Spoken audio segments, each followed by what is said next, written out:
I'm still here, so that's a good sign. Alright, so today I'm going to be talking through continuous deployment with Travis. I'm going to be using a node.js app, highly sophisticated one, to demo this. I have actually run through this before just to sanity check that it's going to work, but during this process I will be setting up various things again, so it's a bit of a high risk move because something bound to go wrong with SSH keys and other things like that. But anyway, it's more fun this way. So anyway, is this size readable? Maybe I'll zoom in a bit. How is that? Yeah. Cool. Alright, so no slides for you guys, it's all terminal. As I said, it's a node.js app. I can just show what it consists of. It's pretty basic in terms of the package JSON. You know, it's got a main thing, and it will start, and it's an Express app. So that's really all there is. And if you start it, all it will do is listen on port 3000, and you send it a request and it just says hello world. So not particularly, I may have lied when I said it was sophisticated, but yeah, it's a good example to work from. On the test front, thoroughly tested of course. Yep, so those tests should be good. And that is really the app as it stands. There's nothing more to it at this stage. Now that we've got that set up though, the next thing to do, if we take a look at step 2, excuse me, is really to have a Travis file. So Travis is a continuous integration tool, and it works really well with open source projects and these sorts of things, mostly because it's free, and that's probably the main aspect of what I'm trying to do today, which is continuous deployment for free. The configuration for Travis is relatively simple. You just specify what type of project you've got. You can specify one or more versions of Node.js in here to sort of test against multiple versions. You've got a setup step, and then just how you run those tests. So once you've got that, and I should have said earlier as well, I've got a Git repository for this, which I will show. So this is the Git repository, and I've already set this up through Travis, but I'll show you how to do it again. If you log into Travis, if you bring up the Travis website, you'll probably need to log in, and to do that it'll use your GitHub account, and that gives us access to view all of the accounts that you have in your codebase. Then all you need to do is just tick this little box, and that will essentially set up Travis so that it will look for changes on your repository, and you can see all the branches that I've got here that we'll now be able to go through. So I'm pretty sure that's it for that step. At this point, if you were to start pushing changes, it would have already set you up with essentially continuous integration, which is rechecking the code and rerunning the tests every time. So that's, you know, already something useful for free. If we go to step 3, oops, need to get. The only thing I did here was to point out that the other main benefit, and I think the real reason that people are using Travis. Who's that making noise in the background? Max. Sorry? Mute. Yeah. Alright. Yeah, the real reason people do this is, of course, to get the green little shield on their GitHub project. So you get this nice thing. Build parsing. Beautiful.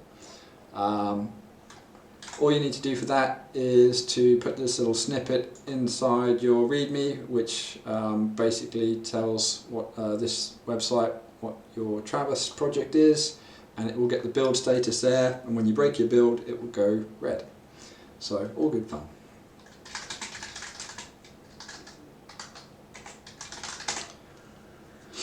So now moving on to the kind of continuous deployment aspect of this, we're obviously going to have some servers set up somewhere, or a server in this case. It's running in Amazon, could be anywhere, doesn't really matter. And in order for Travis to be able to put code on there, it needs an SSH key to access the server from. So we can create a key with this little script here, little keygen. If you're familiar with Linux, you've probably done this before. Like I said, I've got one set up here which I know works, but because I'm feeling brave or stupid, I'm going to try and go through these steps again, replacing the key that I've already set up and tested works. So yeah, this could backfire a little bit, we'll find out. So if I run this command,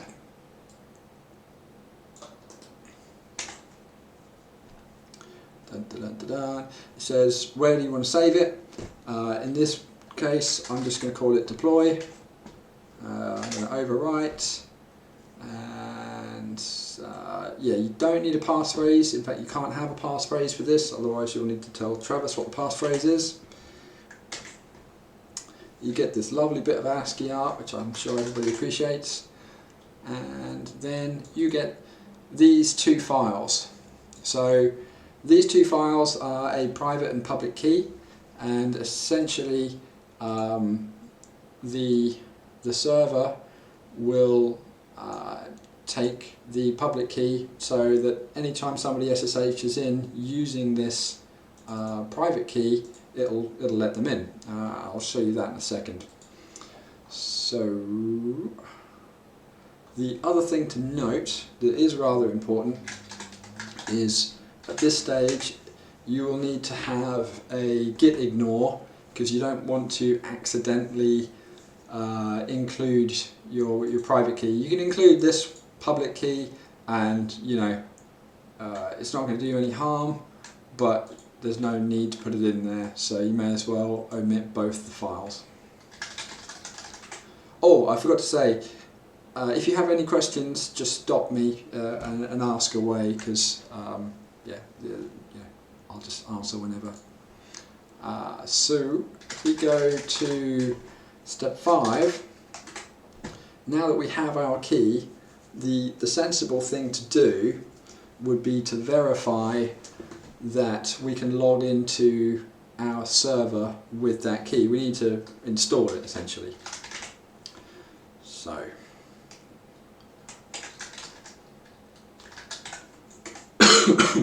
I think we really ask you a question. yep. He asked, where can you locate the URL for the build passing tag in the README? Don't you need to set up the deploy file for the SSH key? What if you do push the deploy SSH key file? Do you create a new one? Sorry, can you repeat the question? He wrote it in the comment. It might be better if you read it than if I say it with my accent. I don't mind. He asked where you can locate the URL for the build passing tag in the README. And he said, don't you need to set up the path to the deploy file for the SSH key? What if you do push the deploy SSH key file? Do you create a new one? No. You mean if you accidentally push the public key to GitHub?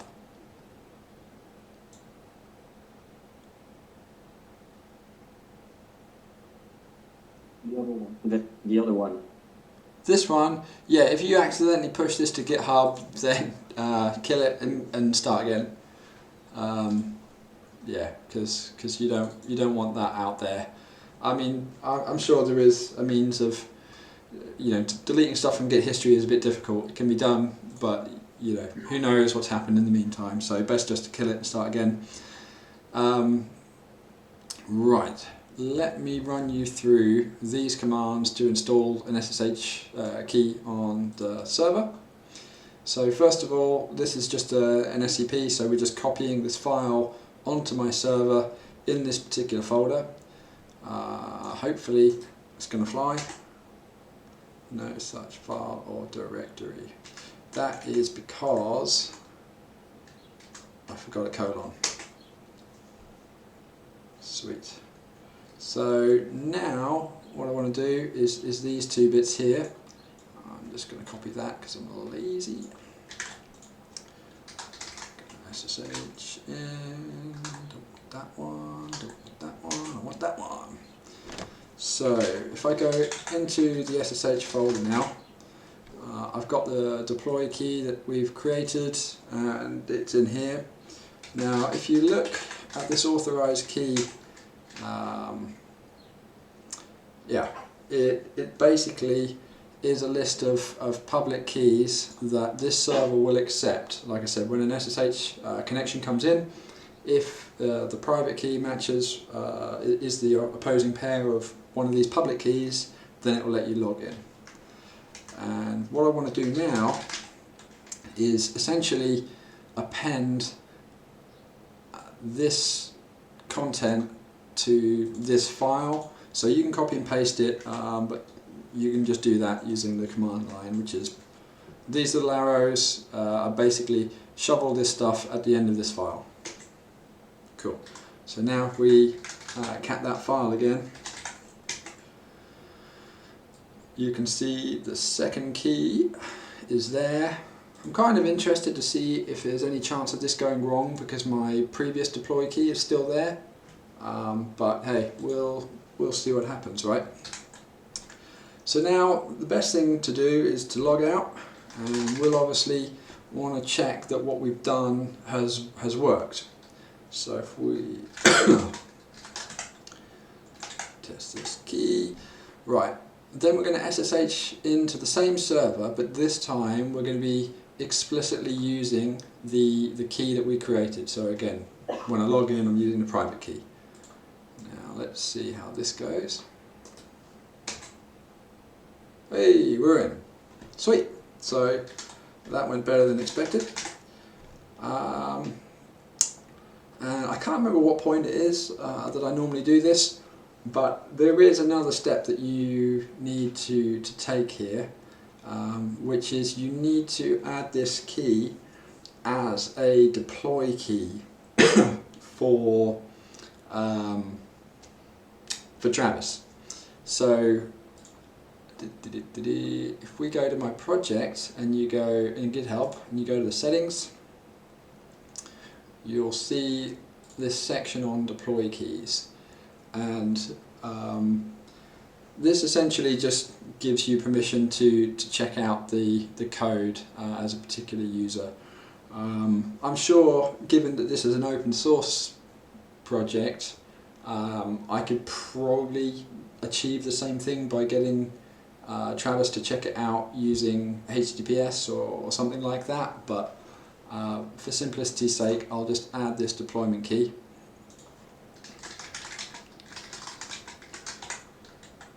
And I will take the contents of public. Again, you don't really want your private key out there anywhere apart from on your machine.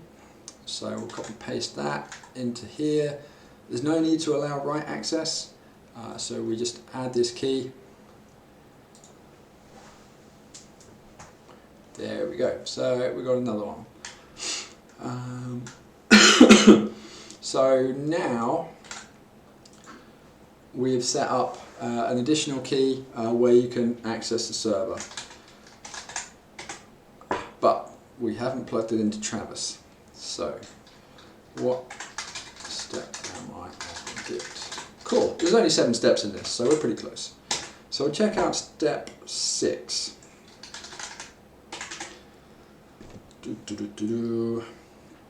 And we have this little script here. which is to essentially add our private key to Travis. Now the thing to note is that we obviously can't put this private key in our repository, but Travis needs the private key because Travis is going to be the one logging into our server to deploy the code. Luckily Travis has a means of doing this type of thing. If you install the Travis command line tool, which I've already done so I won't do again, you can use it to encrypt the file with this private key here, and then --add override, yes. Cool. So quite a helpful note here to say that we do want to add the deploy.enc to the Git repository because that's the one Travis will use, it's been encrypted, but we don't want to do the private one. Also, it's said here that it's made some changes to our Travis file. So we can take a look at those.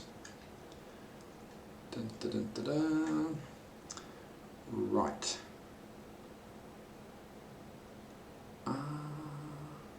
Yeah. Before install, it will do whatever that is and decrypt the key so that it's sitting in the directory, which is lovely. Now this is where things might start to go a bit wrong in my demo, but you never know. Ooh, that's interesting. Previously when I've done this and I've regenerated my deploy key, this Travis file here has been just ever so slightly different in these values. However, when I've done it this time, it's actually not made any changes. That's why my Git status is the same on that file. I guess that's fine. We'll find out. So let me just new deployment key. I need to push it. So now we've got that. I want to go to step 7. You'll notice there that although we've set up the key, we're still not doing anything with it. So in this step, I'm going to merge my previous change because I've updated the key. Maybe I'll get some conflicts. Nope, we're all good. Okay.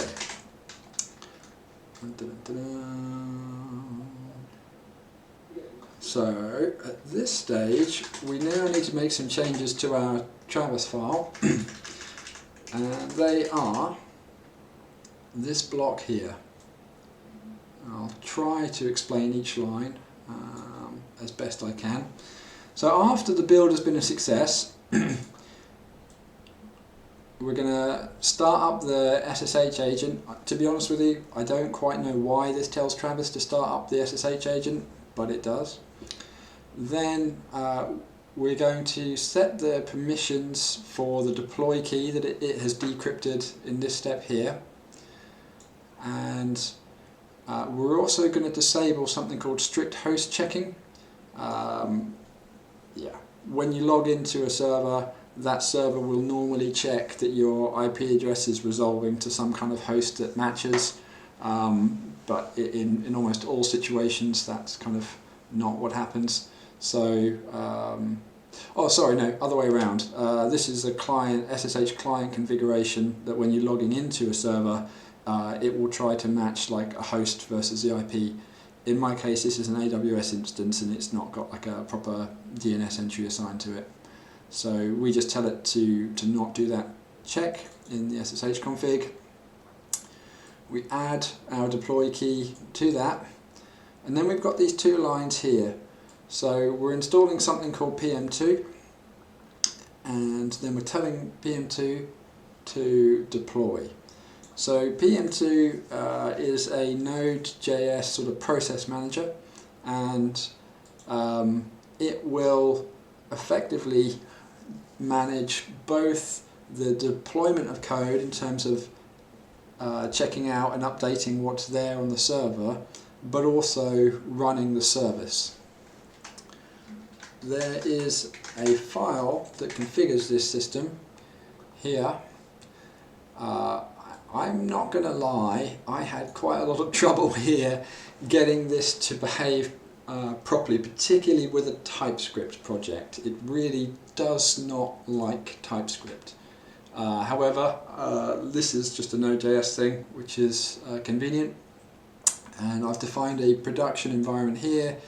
Again, disabling the strict host checking, using that deployment key, the username, IP address of the server, the reference of the branch of the code we want to check out, the code, where it's going to go, and then what to do once it's been installed.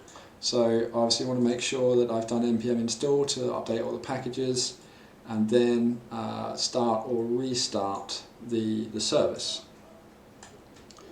So,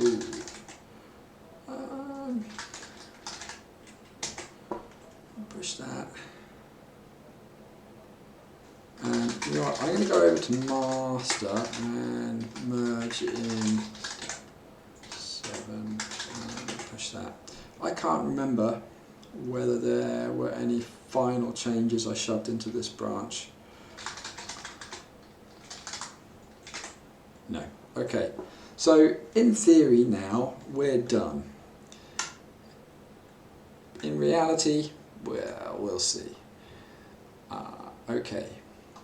So I have kicked off a job here, which is after the merge to master. Excuse me.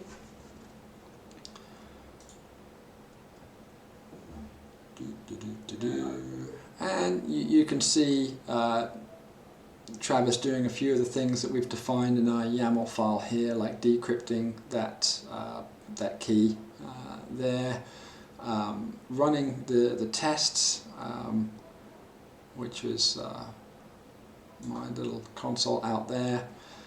And now, because the build was deemed a success, it's running through the after success steps, doing all this stuff. Now, let me just see what PM2 thinks it did. Sweet. So, it says that it worked, which is a relief. Now, if I SSH into my server, I can do it using any key, I think. I told it to check the code out in the continuous deploy branch, which is here. So all the code's there. Let me just check. Yeah, it's up to date because we updated this file. And PM2 it's a big tool with lots of features, but you can do things like this, and you can see that I've got a couple of apps. This is a different app that I was working on, and this is our demo app. We can see that it's online. It came online 53 seconds ago. Curl, I'm not sure if this is going to fly or what, but let's try it. Oops. Hey, sweet, it worked. And yeah, that's all there is to it. Maybe some of that was quite a lot of information quite fast, but if I just go through the steps again, they're all actually relatively simple. You know, it's a case of setting up a Travis build, so that every time you push code, Travis will rerun that build.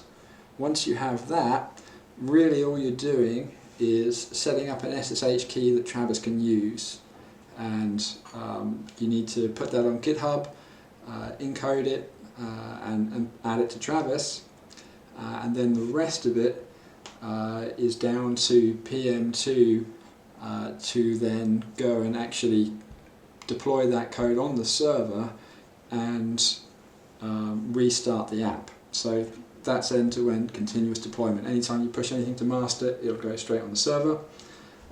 If you're doing this for something that's not a Node.js app, most of this still applies, except you wouldn't use PM2 most likely, and what you would do instead, I mean, you can modify this step here to just be a shell script that will do, that will log into the server and do a git pull and do whatever it is you do with your app to restart it. So that's it, I think. Simple as that, and free. Hooray!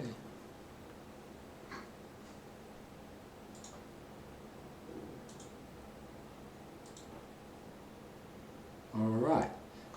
So I guess any questions? Yeah, sure. So Linus, how are you hosting that? And how have you set up? I'm guessing you hosted the instance first before you set up all the infrastructure. Well, yeah. In terms of infrastructure, it is literally just an AWS instance. There's nothing more to it than that. I could probably cover in a separate talk how to set up multiple instances and put them behind like an API gateway and things like that. I guess the most relevant part for this excuse me, presentation is that the list of, well, the places you deploy it in the ecosystem file is a list. So if I had more than one server, you just put more than one IP address in there and it will go onto each one and do that same deployment. Sure. So in your actual setup here, all you needed was just the IP, or like the public IP, and your SSH password credentials for your server, and everything else is done by this. Yeah, that's right. PM2. Yeah, so it would be interesting to see the steps that you need to go through in a more complicated environment. You mentioned one thing there, public IP address. Yeah, in a sort of more advanced infrastructure, many of the servers wouldn't have a public IP address, and what you would probably do then is SSH into some kind of bastion server and then execute the commands from that point, and there would be local IP addresses. Okay, great, thanks.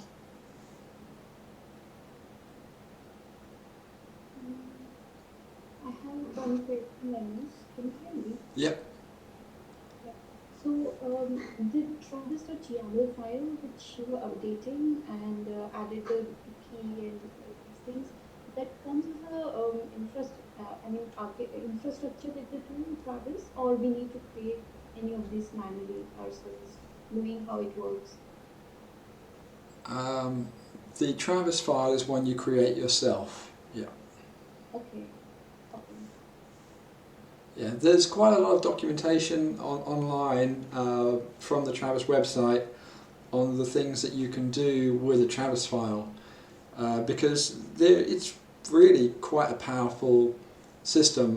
For instance, the other project on that server I mentioned, we do things like BDD tests that involve creating a MySQL server, migrating it, spinning up an instance of the application running on the Travis continuous integration server and running BDD tests against that. I know as part of the evidence management work, the media viewer will also do things like browser testing via Travis. So it is a pretty powerful tool.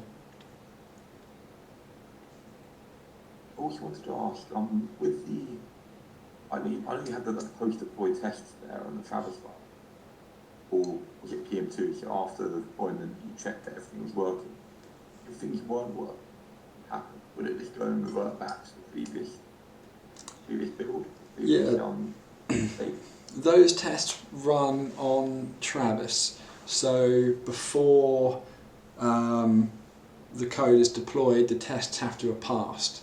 And that kind of links up with what I was just saying there, is that I don't like deploy anything to a test server and then run functional tests against that test server.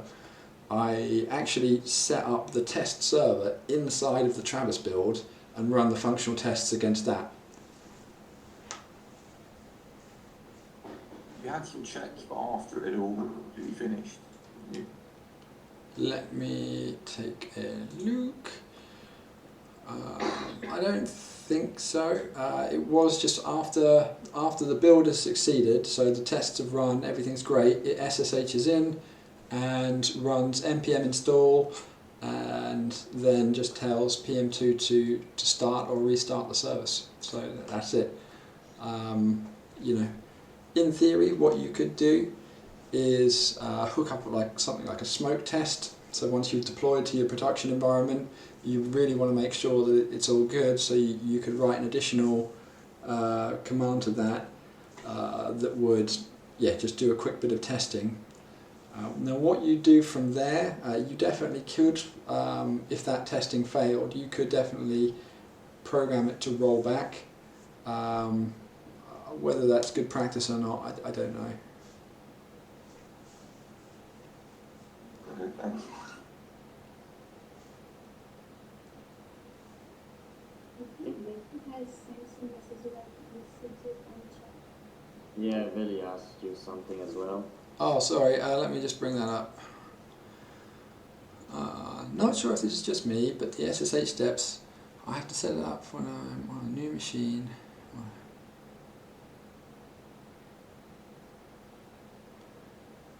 So I'm not quite sure I've understood the question correctly, but when you set up a new machine, you're saying that you have to set up all your keys again. Yeah, you can use the same key, you know. Again, whether that's best practice or not, some people like to cycle their private keys fairly regularly anyway, but I've certainly been in this instance where I've been just reinstalling the same machine, so I will take a copy of my, and this is working locally, so on my machine I'll take the SSH folder and I will take the ID_RSA and the ID_RSA pub file, and then on my new machine I will just copy those straight in, and I don't have to add the key to GitHub or my servers again. It'll just continue as it was before.